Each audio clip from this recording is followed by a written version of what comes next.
Welcome back to Cure for the Common Game. Today, in deck number 723, we're going to talk about Radha, Heir to Keld. Now, this was the very first Radha, 1.0 if you will, back in Planar Chaos. For 2 mana, we got a 2/2 Elf Warrior. When Radha attacks, you may add double red to your mana pool. So, obviously, this was the first incarnation. We got the double red, and as soon as we switched phases to the main phase, it was gone. But she also taps for a green. So, yeah, there's no other way to put it. I wanted to build Elf Ball. So that's what I did. Now, it is kind of fragile, but there are multiple different win cons, so let's get into it. Now, first and foremost, like I said, this is Elf Ball. We're going to generate a ton of mana and fireball the table. We're just going to, bounce probably 1,000 damage off of everybody's head, call it a day, and switch to a different deck next game. But that is the intention. So let's get there. Okay, we've got elves. Elves that tap for mana. Heritage Druid says they're all going to tap for mana, right? Elvish Mystic, Findhorn Elves, Llanowar Elf, Wirewood Elf, Quirion Elves get you the red. That's important. We only have one mountain in the whole deck because it is just dominantly green. It's elves, right? So I have several different sources for red mana. I've got a lot of, multicolored lands, but we have Frontier Guide to go and get that mountain. Incubation Druid, it's got counters on it. It's 3 mana. Nomadic Elf, we can filter to get the 1 red that we need. With the Commander's Fear is like the only artifact in there. Because, it does give us the red if we need it, and it sacks for a card if we need that. Have a Cultivate, Wood Elf. The cool part about the Wood Elf is it goes and gets a forest, right? That's a forest. Highland Forest. If you've got like the Shocklands or OG Duels, you can run those too. But the next iteration is this. I think this is Radha 3.0. It's a 3/4. Whenever one or more creatures you control attack, add that much mana in any combination of red or green. So. And then it actually tacked on the line. You don't lose this mana through phases. So that helps out quite a bit. Especially if you can attack out one person and then fireball the rest if something's happened. Because generally elves is kind of a beater thing. You've got stuff to make it bigger like Overrun or Tromp of the Hordes, making it just absolutely nutty. But back to the mana, we got Xenagos, where X is the number of creatures you control. That's adding a ton of mana. And Overabundance. Yeah, it does hurt us, but it doubles our mana. So them's the breaks. Now for card draw, I like Double Meat, Double Cheese, you know that. Guardian Project, I don't know how I've overlooked that this long. If it doesn't have the same name as another creature you control or a creature in your graveyard, well, this is Commander. It's a 1-of format. So it's just about play creature, draw card. Commune with Lava. Now, this is because, we're talking elves, we're talking big mana. And it's an instant. So you can do this at the end for a bunch at the end of the turn before you. And then you've got access to all these cards on that turn that you can probably play. Slate of Ancestry is another good one. Because the problem with small green elf decks is you run out of cards in your hand.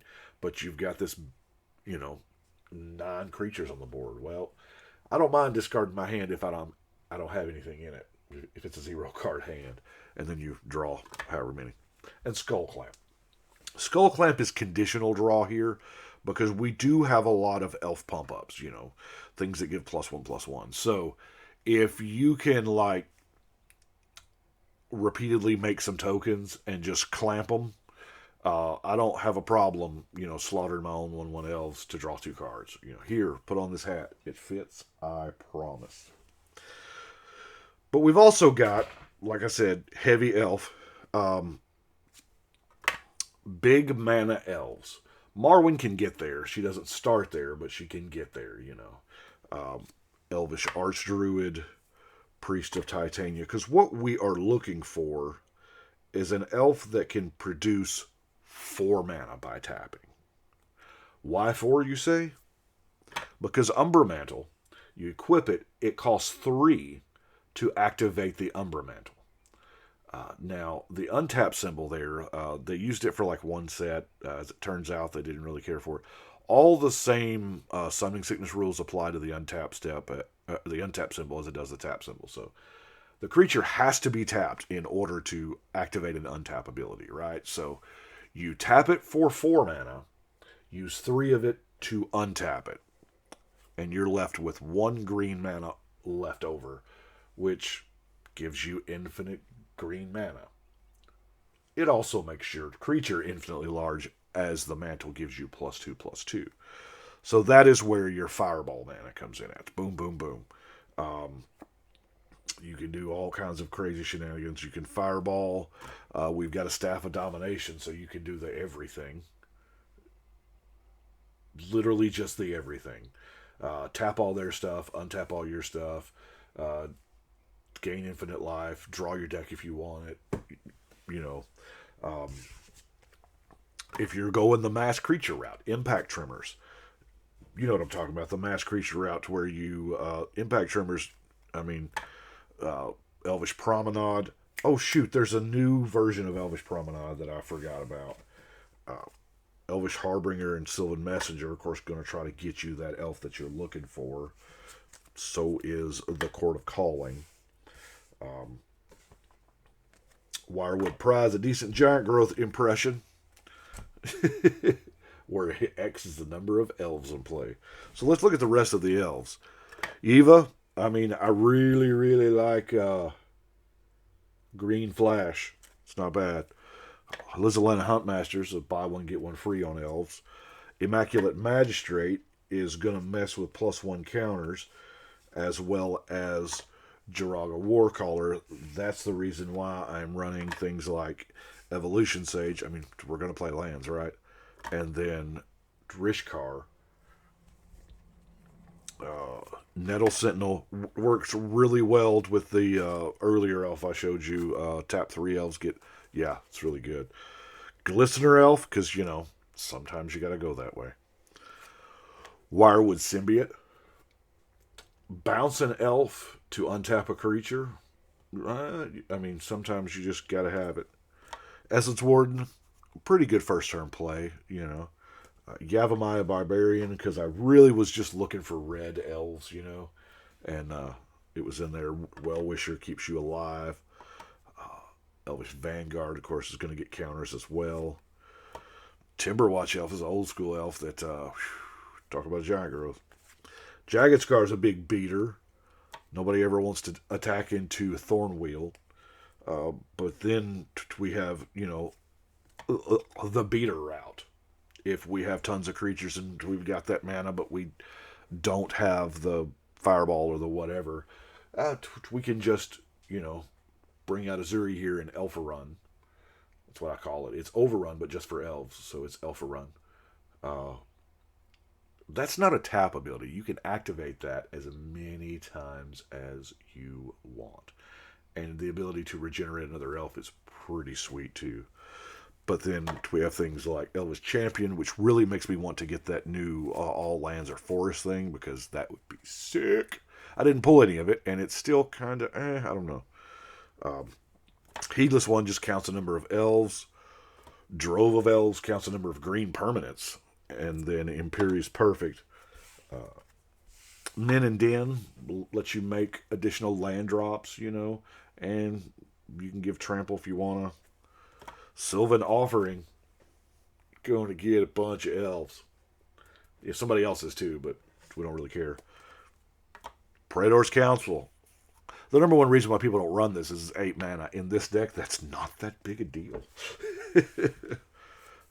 Got a Vandal Blast because, you know, there again, the 5-man overload, not that big a deal when you can clear the board. Decimate is one heck of a card. I'm running it because I can. Return to Nature and Reclamation Sage. Now, there are like 39 elves. This deck on Archidec, when I listed it, was at somewhere like $271. So it's not too bad. Not too good, but, you know. Then we have the non-basic lands in Command Tower, Evolving Wilds. Oh, I have the one mountain in there. You'll have to excuse me. And yes, the one mountain I used was a white border mountain, so that in the event of the Evolving Wilds, it's easy to find real quick, because the only other white border card is the Carplusian Forest. That was just the copy I had. Firelit Thicket is pretty good. Nykthos, Shrine to Nyx. I typically only use that in like one color decks, but this is pretty much a one color deck. It's just, it has a red highlight. All of the red-green duels, because I want red, but I don't want to clog up and not draw all the green that I want, right? You know, the Game Trail, Gruul Turf, Shivan Oasis, Rugged Highlands, Gruul Guildgate, and Timber Gorge. And that's it. I haven't had a chance to actually play Radha yet.